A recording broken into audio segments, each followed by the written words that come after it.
সকাল সকাল আমি একটা নতুন বিয়ের ভিডিও নিয়ে চলে আসলাম গাইজ। তো এটা একটা বিয়ে বাড়ি ছিল, আমি বিয়ে বাড়িতে গেছিলাম। কালকে তো বলেইছিলাম লাইভে যে আমি বিয়ে বাড়ি যাব। তো এটা কোণে কি সুন্দর দেখতে, তাই না?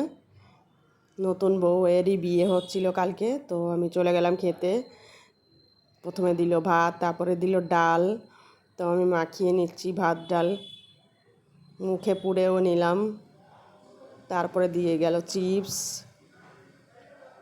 ডাল ভাত চিপস খেতে কার কার ভালো লাগে একটু কমেন্ট করে জানিয়ে দেবে। তারপরে দিয়ে গেল এঁচোড়। এঁচোড় দিয়েও আমি খেতে লাগলাম, যে কপ কপ করে আমি খেয়েই নিচ্ছি। আর এত সুন্দর হয়েছিল রান্নাগুলো, ডালটা সবথেকে সুন্দর হয়েছিল, এঁচোড়টাও রান্না খুব দারুণ হয়েছিল। তারপরে আমার পাতে চলে আসলো মাছের পেটি, কাতলা মাছের পেটি। তো দেখো বন্ধুরা কি দারুণ আমার মাছের পেটিটা ছিল, খুব সুন্দর, খেতেও খুব টেস্ট ছিল। তারপরে চলে আসলো স্যালাডের পরে আমাকে দিয়ে গেল মাংসটা আমি ছিঁড়তেই পারছিলাম না, অনেক কষ্ট করে একটুখানি ছিঁড়লাম। ছিঁড়ে আমি মুখে পুরে দিলাম। তারপরে আমি খেতে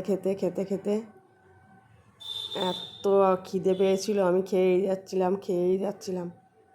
তারপর লাস্টে আমার পাতে চলে আসলো চাটনি, পাঁপড়, দই, মিষ্টি। আমার বর আবার আরেকটা মিষ্টি আমাকে থালায় দিয়ে বাই।